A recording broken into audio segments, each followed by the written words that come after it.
O Conselho Federal de Farmácia emitiu um alerta sobre o uso racional de medicamentos. Para entender essas orientações, nós recebemos aqui no estúdio o coordenador do curso de farmácia da Unifeb, Roberto Malta, que também é delegado do Conselho Regional de Farmácia da Seccional de São José do Rio Preto. Seja bem-vindo, professor. Olá, bom dia. Meg, Júlia, Darcy e a todos que estão aí em casa ouvindo a Rádio TV Unifeb.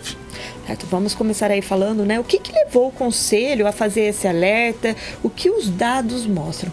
Bom, o Conselho Federal de Farmácia, juntamente com todos os conselhos estaduais, né, de São Paulo, Paraná, todos os estados do Brasil estão empenhados aí nessa campanha com o uso correto de medicação, que a gente comemora em alusão no dia 5 de maio essa data.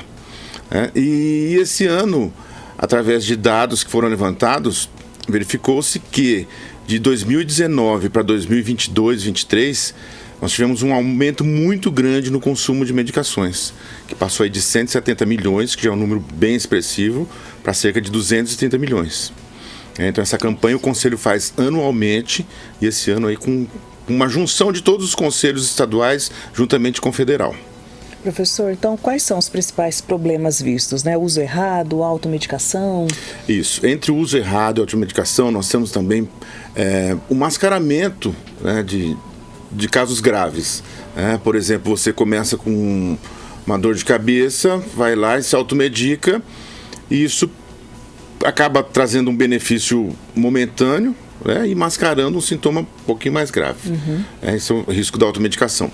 Outro risco é a intoxicação também, né? Através da ingestão de medicamentos por criança, quando a gente armazena medicamento em casa. E também tem o descarte incorreto de medicamento, que também é um risco, e tudo isso é em alusão aí ao uso incorreto de medicações. Né? E qual que é o risco no aumento do uso do antibiótico?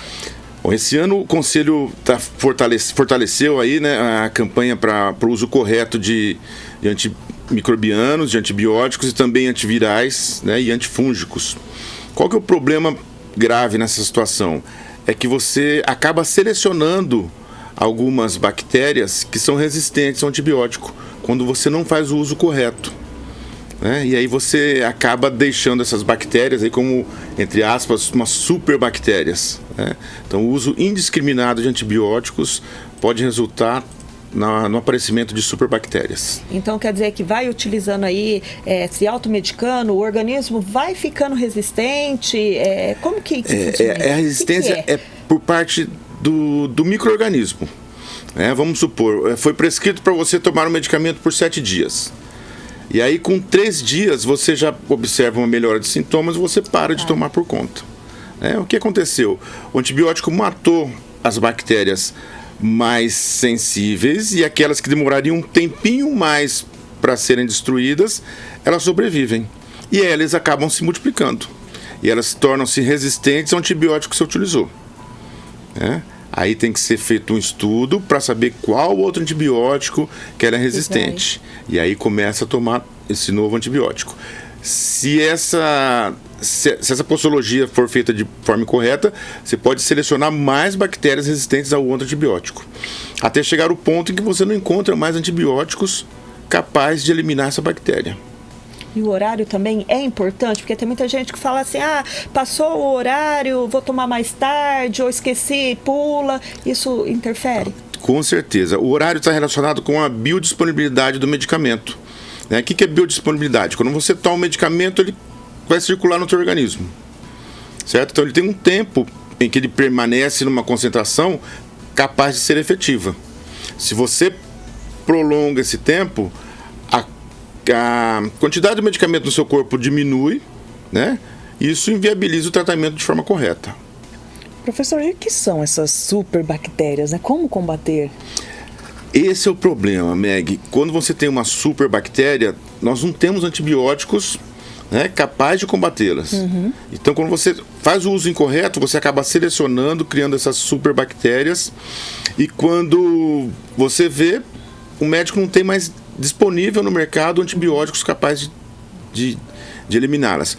Ou passa a ser um uso hospitalar, com antibióticos que acabam trazendo consequências mais graves aí, né? Sendo mais contraindicados para a população.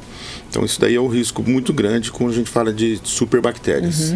E o antibiótico, ele é comprado só com receita, com prescrição médica? Isso, ele é comprado com prescrição médica, odontológica, né?